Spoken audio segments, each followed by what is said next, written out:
Greetings, salutations, all those nice things. Welcome to today's lesson about trigonometry and the unit circle. Today we're focusing on the latter half of that title and looking at the unit circle just a little bit.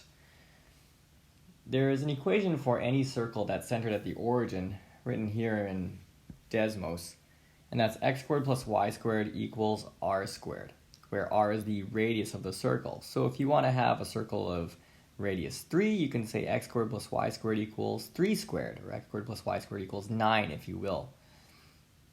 We're going to be looking at the unit circle. And it's called a unit circle because its radius is exactly 1 unit. This also kind of demonstrates why we have that equation, where this distance is x, this distance is y, and by Pythagoras, we can say that x squared plus y squared equals 1 squared. And 1 squared is just 1. That's all hunky-dory. That's that. Any point on this circle, pxy as we define it, is always 1 unit away from the center, because of course it does have a radius of 1. There it is. So using this equation, we're going to just find a couple points. We're going to verify that things are on the unit circle perhaps. We're going to take a little bit of a look at that. In this first example, the y value is 4/5. And if we're looking at where that would be on here, it's a little less than 1. And this is a height of 1. A little less than 1 takes us, I don't know, maybe here. And we can talk about that particular point, but there's also another point with that same y value over on the other side. And we're actually after both of those. So that's what we'll be finding in this first example. If you want, you can give it a try. I will do it now. So we know that x squared plus y squared is equal to 1 because we are on the unit circle. And y is 4/5, so x squared plus 4/5 squared, which is 16 over 25, is equal to 1. And I'm going to write 1 as just 25 over 25, because for me that just makes it easier to do the next step of isolating x. So we can say x squared is, well, 25 25ths minus 16 25ths. Looks like we've got ourselves 9 25ths. And x could be not just 3 over 5, but also negative 3 over 5. So it could be either. What we need is the coordinates of the points. So we found what x could be. Let's stay where the coordinates are. We could have the point where x is positive 3/5. And we could have the point where x is negative 3/5. And those are our two possible answers. Feel free to try the next one if you want, because why not? I'm going to dive in, of course, as I tend to do, noting that x squared plus y squared is equal to 1. And in this case, x is negative 1 over root 3. So x squared is 1/3. So, oh, you're right. I should just write that as 3/3. So I can say y squared is 2 over 3. And thus y must be positive or negative root 2 over root 3. But we're also being told that the point is not in quadrant 3. What are our options here? X is negative, so we've gone this way. So it could be negative 1 over root 3 and up. When y is up, it can be negative 1 over root 3 and then down when y is down. Both these have negative x values. The thing is, we're told it's not in quadrant 3, so there's a big no on that one and a yes on this one. That's when our y is positive. So at this point, we could say that our coordinate point is negative 1 over root 3 for x, and then y must be positive 2 over root 3. That's that. Now, one fancy smanchy thing we're going to get into is talking about our special angle families. When you studied this last year, we talked about the 30-degree angle family, the 45-degree angle family, and the 60-degree angle family. And we can, oops, daisy, I just don't know how to scroll. Okay, that's fine. And we can use those, again, same this year. Just note that we'll frequently deal in radians, so we should also know those triangles in radians. So when using degrees, we had one triangle that was 30, 60, 90, and it had these particular side lengths, and that could tell us things like sine of 30 degrees is equal to opposite over hypotenuse and gives us 1/2. So that's where its use came into play. And then there was also another triangle, the isosceles right triangle, where we had these side lengths. That's in degrees. But if we want to talk about these things in radians, whoopsie daisy, then we should probably write their angles in radians. 30 degrees, if you do the math on it, is pi over 6. 60 degrees is pi over 3. And we still have those same ratios. Similarly with this isosceles right, 45 degrees is pi over 4. And then we still have those side lengths associated. It's pretty neat. You can find other angles in their families by using the same rules as you did to find reference angles last year, where you could say that in quadrant 2, if you wanted to know how far this angle is from the x-axis, or that terminal arm is from the x-axis, you could say it's like going 180 degrees, but then back some. And that's why you'd say something like 180 degrees minus the reference angle gives you the actual angle. That's from last year. Same this year, except instead of 180 degrees, you'd be talking about pi, because we're talking about radians instead of degree measures.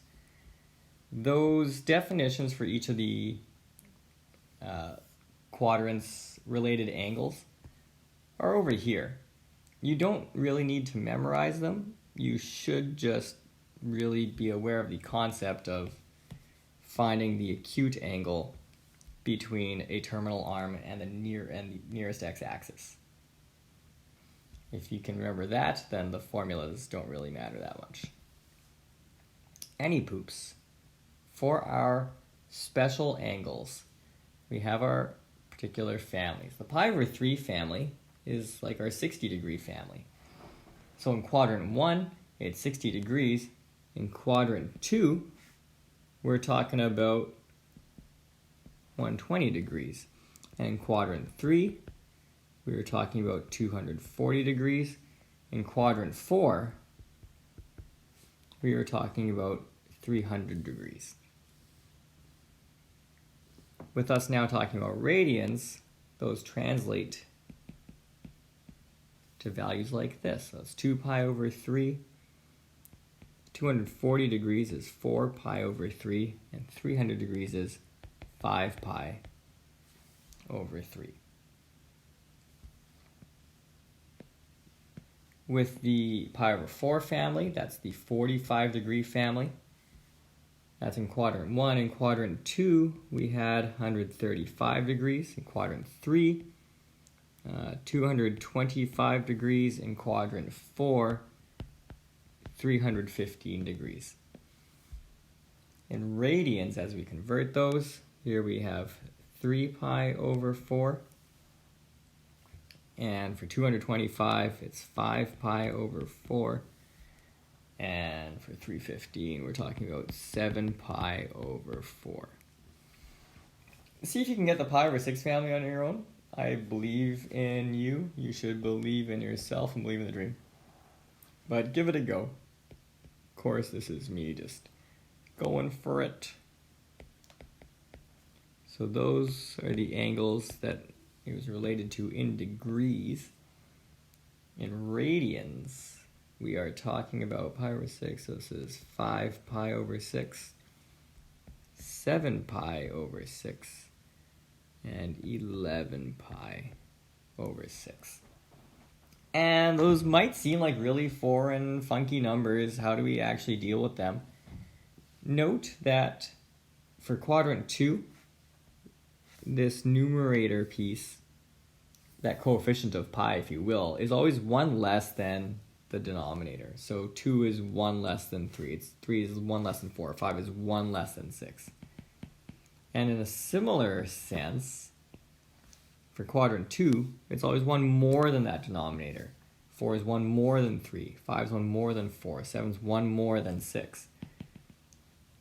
And that's because it's just one of these more or less than pi, being 180. For quadrant 4, we're comparing to 360 degrees. How far are we from making that full rotation? Well, we'd be one of that family off of it, which is why this numerator part is 1 less than 2 times the denominator. 5 is 1 less than 6, 7 is 1 less than 8, 11 is 1 less than 12. You can feel free to memorize them if you want. Again, if you know how to get them, then you should be fairly secure. But as we use these over and over again, there's a good chance that you might actually just straight up remember them. So hooray. We're going to use this business of knowing which family something in, along with this business of the special angles and their ratios, to evaluate stuff like all this jazz. So if I want, for example, sine of pi over 3, well, that one I can get pretty directly. Whee!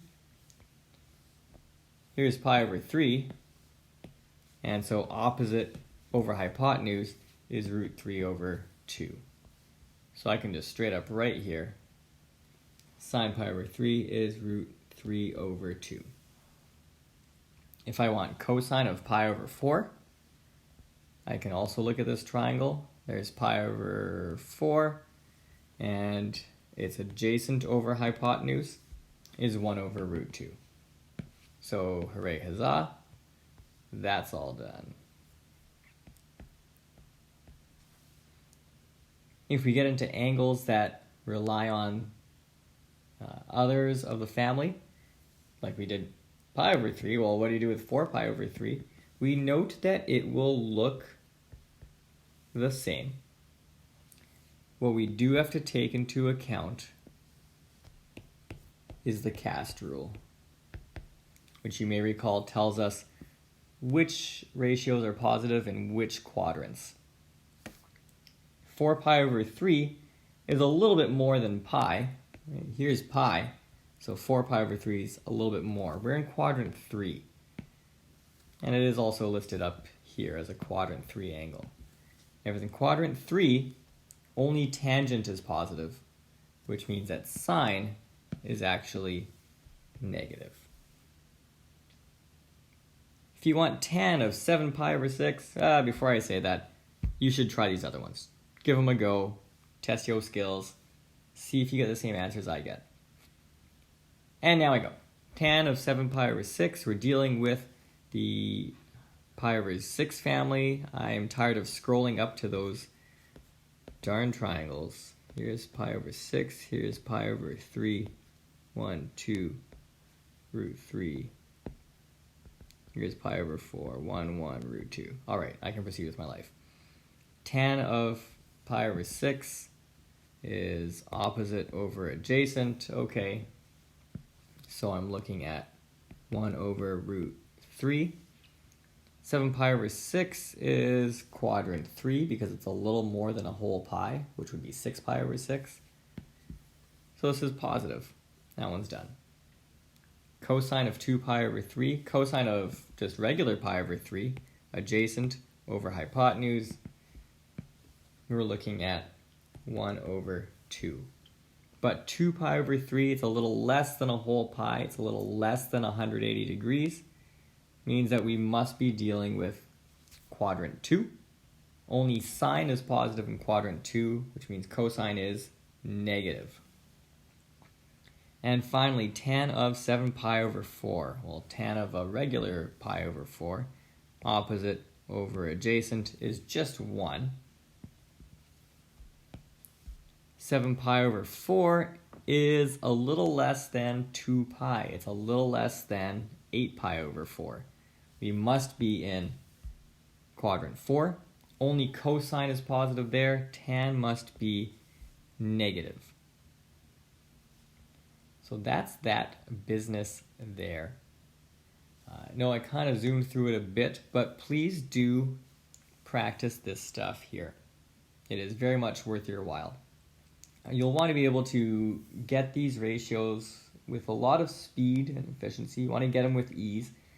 I will say that for every trig test I had when I took this course, I wrote these triangles and the cast rule, poof, at the top of every single one of those. So if you want to do that, go for it. Is this not actually here? That's just a figment of imagination. I can't erase this. That's fine. Anyways, so if you don't necessarily have to memorize everything, but if you remember these two triangles on the cast rule, that can carry you forward a massive chunk of the way. If you have questions, comments, concerns, please do let me know. Contact via Teams if necessary. Other than that, have fun practicing. I'll miss you till I see you again. And enjoy all the math. The end.